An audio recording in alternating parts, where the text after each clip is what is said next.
Falando um pouco sobre o copo meio cheio, né, que os aliados trazem aqui para a gente, Leandro, eu queria falar um pouco com você sobre esse entendimento, né, de que Bolsonaro acertou quando vinculou desvios a atraso em obras públicas, né? Ele chegou a falar, não entregou a obra porque no seu governo vocês desviavam tudo, roubavam tudo.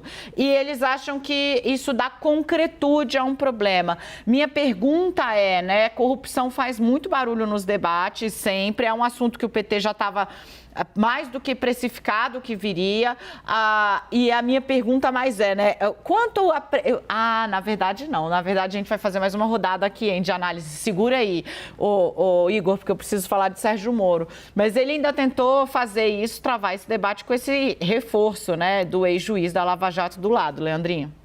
Olha, essa questão do Sérgio Moro, né? Primeiro que os bolsonaristas celebraram isso como a frente ampla do Bolsonaro, né? Que é algo que a campanha do Lula tem celebrado bastante, o fato de você ter antigos opositores agora estarem com o ex-presidente. A campanha valia do presidente Jair Bolsonaro. Quer dizer, tem gente que não gostou muito da presença do Sérgio Moro, mas o fato é que se produziu uma imagem. O Sérgio Moro, ele tem um capital político, sim, não é à toa, ele é senador eleito pelo Paraná. Ele tinha aspirações maiores? Tinha. Sonhou com a presidência, sonhou com o Senado por São Paulo, terminou senador pelo Paraná. Mas isso é um capital político que ele adquiriu, em boa parte, pela ligação que fez com o presidente Jair Bolsonaro logo depois do presidente vencer, né? Foi logo na primeira semana após o segundo turno de 2018 que o Moro se tornou ministro. Sai do governo disparando contra o presidente, mas parece que esqueceu ou colocou tudo isso de lado em nome desse antipetismo.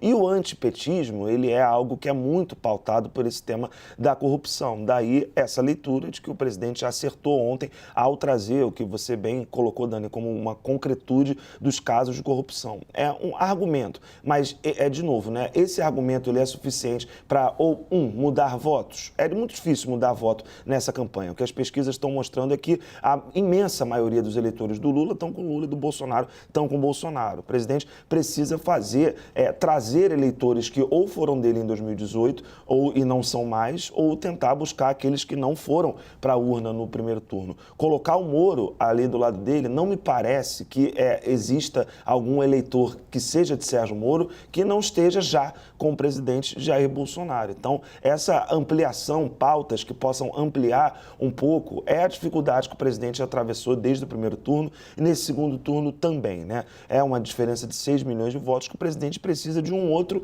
eleitor que até aqui não esteve com ele. Essa pauta de costumes, essa pauta de corrupção não me parece que são aquelas que o presidente pode tentar atrair esse eleitorado do qual ele precisa para tentar diminuir a diferença e trazer um fato novo para a campanha nesse sentido. Sua avaliação coincide com a de uma fonte muito graduada que eu ouvi hoje e que não está nem com um nem com o outro, digamos assim, né? Que ele fala o seguinte, olha, o Lula ganhou nos temas que são caros ao eleitorado dele, ou seja, educação, pandemia, gestão da pandemia, saúde, né? E ali no debate sobre o social, e Bolsonaro ganhou no que é dele, né? Ou seja, corrupção, que foi o que ele levou. Agora, precisa entender, né? Quem vota pela corrupção não vota no Lula de jeito nenhum. É um pouco isso que o Leandro está falando, né? E quem vota pela saúde também não vota no Bolsonaro. Para a gente trazer um pouco sobre a questão do Sérgio Moro, né, que pautou o debate, a repercussão nas redes, uma parte disso, né? Por quê? Porque, gente, assim, se tinha alguma aura, né, que revestia ali a atuação de Moro na Lava Jato, no que diz respeito a Lula, ele, por si próprio, acabou por jogar no lixo ontem. Hoje, eu vi, me chamou muita atenção a repercussão. Ontem viralizou um comentário do Merval, né, sobre esse assunto, porque o Merval sempre foi um defensor loquaz ali do trabalho da Lava Jato. E hoje, eu vi mais cedo também um do Diogo Mainardi, né, que é um jornalista que por muito tempo exercitou ali, eu vou até pegar, resgatar aqui para vocês, para a gente poder tratar desse assunto, né? Porque ele escreveu algo tipo assim, né? Uma coisa do tipo que o fato de que Moro com pouca... Ele usou a expressão, acho, se não me engano, pouco caráter, né, para dizer que essa tibieza de Moro, né, e o papel que ele se prestou a fazer enlameia o que havia acontecido na Lava Jato, mas não anula os resultados práticos da operação que trouxe dinheiro para o Brasil. Eu vi vários memes, né, muita gente falando que nem Lula nem Bolsonaro, quem perdeu o debate foi Sérgio Moro. Não sei, quero ouvir um pouco de vocês. A impressão que eu tenho é que o Sérgio Moro, honestamente, está pouco se lixando para isso, né, ele conseguiu o mandato e agora o que ele quer mesmo é ter ali esse papel de ajudar Bolsonaro, reabilitando, né, o Yuri, esse grupo político que o sustentou até a ruptura. Acho que Moro, em um determinado momento, achou que ele era maior do que o bolsonarismo ou que o lavajatismo era maior do que o bolsonarismo, e o que se provou é que o bolsonarismo engoliu também o lavajatismo, com o Moro não conseguindo ser candidato a presidente da República, quis ser candidato a senador em São Paulo, não conseguiu também, teve de travar uma batalha escorado no Bolsonaro. A real é essa, para garantir o mandato de senador, e agora ele está tentando voltar ali ao ninho por ter percebido que com as próprias asas o voo poderia ser muito curto. Pois é, toda a campanha de Sérgio Moro ao Senado, e uma campanha bem sucedida, afinal de contas ele foi eleito, foi pautada nesse antagonismo ao PT e uma linha de 2 pesos e 2 medidas. Sérgio Moro, quando deixa o governo Jair Bolsonaro, é muito crítico às interferências e ingerências. Chamou ele de ladrão de rachadinha. Exato. Foi assim que ele chamou. E depois de ter vindo à tona, e digo isso com muita tranquilidade porque eu o questionei aqui na CNN a esse respeito. Qual a garantia de que ele, Sérgio Moro, tem de que a agenda dele contra a corrupção será levada a cabo caso Bolsonaro seja reeleito, diante de uma série de falta de explicações que existem, como, por exemplo, o caso envolvendo imóveis de parentes e pessoas próximas da família Bolsonaro, e a própria questão da falta de transparência, que é um dos aspectos tão colocados dessa atual gestão. E para Sérgio Moro a resposta dele sempre foi: mas o PT tem todo um histórico de corrupção que não pode voltar ao poder. Ok, é legítimo esse tipo de posição. Caso seja bem sucedido nesse seu apoio de segundo turno, o que Sérgio Moro vai fazer diante de um segundo mandato de Jair Bolsonaro? Vai ser um senador que vai de fato atuar de forma independente em defesa da agenda anticorrupção, ou vai mais uma vez ser parte do apoio do segundo mandato de Jair Bolsonaro? É isso que ele agora precisa deixar mais claro, quais são qual papel o futuro lhe reserva diante da escolha que ele está fazendo agora ao defender com unhas e dentes, inclusive sendo reabilitado e resgatado a equipe mais próxima do presidente Jair Bolsonaro, a ponto de estar ali não só acompanhá-lo na ida ao debate, mas ser das pessoas que têm acesso ao candidato no estúdio onde é realizado o debate, o que é restrito a muito poucas pessoas. Não, assessora, sim, de fato, atuou como assessor. Leandro, quero te ouvir um pouco sobre a repercussão aí, em especial, gente, os procuradores que atuaram na Lava Jato, ainda que em outras instâncias em Brasília, distantes ali de Moro e Dallagnol, eles estão, assim, com vontade de, sério, se jogar no chão e se debater, assim.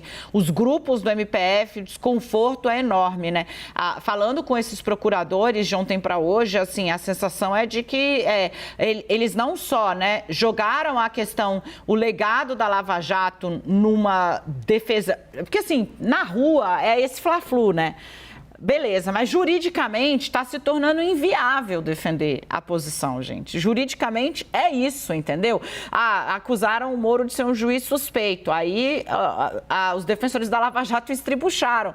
Basicamente é dizer que o juiz tem lado. E ele apareceu de assessor de um dos adversários do cara que se elegeu em 2018 na ausência do homem que liderava as pesquisas naquela altura, que era Luiz Inácio Lula da Silva. E a ausência provocada por quem? Pela ordem de prisão exarada pelo juiz que instruiu mais do que julgou, instruiu o processo como um todo e que depois apareceu numa dobradinha orientando o Ministério Público, inclusive, sobre como agir na hora de acusar Luiz Inácio Lula da Silva. Então, juridicamente, está ficando muito difícil defender, Leandro. Já tem uma decisão, né? Enfim, o Lula é candidato por conta, enfim, da reversão do que aconteceu na Operação Lava Jato. Isso já está para a história. O que a gente tem que olhar um pouco, acho que é daqui para frente, Dani. Quem será o senador Sérgio Moro? Me parece que ele se coloca ali ao lado do presidente Jair Bolsonaro porque já pensa, em alguma medida, em pegar um espólio de uma eventual derrota do presidente Jair Bolsonaro e do Moro ser, dentro do Congresso Nacional, a voz ativa contra o ex-presidente Lula. Então, se aproximar de figuras, né, que continuarão na política, claro que estou falando de um cenário hipotético em que o Lula vença as eleições, mas dentro desse cenário, o Moro pode se colocar como esse líder do antipetismo, ele com mandato de 8 anos, dado pelo povo do Paraná, ele como senador eleito e estar ali dentro do Congresso Nacional. Mas para história, né, quem será o Sérgio Moro que vai entrar para a história? É o que deu entrevistas depois de ter saído do governo, acusando o presidente de ter interferido na Polícia Federal dentro de um caso que chegou ao Supremo Tribunal Federal, virou um inquérito. Foram meses em que a gente falou sobre isso aqui e o Moro deu inúmeras entrevistas falando de como o presidente tinha se aproveitado do legado da Operação Lava Jato com fins eleitoreiros e que criou dificuldades para o combate à corrupção dentro do seu governo, o que motivou Sérgio Moro a sair do seu governo. Me parece que isso pode ser verdade ou não, mas o antipetismo do Sérgio Moro é bem maior do que tudo isso, porque ontem, de fato, ele sai de ex-ministro, de ministro demissionário, de alguém que se tornou uma voz ativa contra o presidente Jair Bolsonaro, de alguém que começou a palpitar, a dar entrevistas contra o presidente da República, percebe em 2022 que precisava do presidente para se eleger senador, o presidente anuncia um outro candidato ao Senado, mesmo assim, Moro vence na primeira oportunidade que tem, já está lá ao lado do presidente. Então, me parece que é um movimento, Dani, mais calculado no sentido de se colocar como um cara, né, uma pessoa, uma liderança antipetista num eventual governo Lula. Esse movimento se aproximar do Bolsonaro já agora nessa reta final do segundo turno. E de tentar enterrar a persona que o levou, que o trouxe até aqui, né? Para fechar só, né, a Transparência Internacional, que também era citada como um parceiro muito ativo da Lava Jato, divulgou uma nota logo depois que Moro e Dallagnol declararam apoio a Bolsonaro e disseram, né? A Transparência Internacional expressa seu repúdio às declarações de Moro e Dallagnol, evocando a luta contra a corrupção para expressar seu apoio a Jair Bolsonaro. Cada um é livre para expressar sua preferência. Fomentar a intolerância a qualquer escolha é incompatível, mas associar a luta contra a corrupção ao apoio a Bolsonaro é prestar imenso desserviço à causa e desvirtuar o que ela fundamentalmente representa. Então, realmente está tendo um rescaldo aí, de certa forma, o que a gente vai ver é nascer uma outra persona política, porque a que trouxe Moro até aqui realmente não segura mais a onda com as escolhas que ele vem fazendo, é o que tem transparecido da declaração de lavajatistas convictos e agora decepcionados.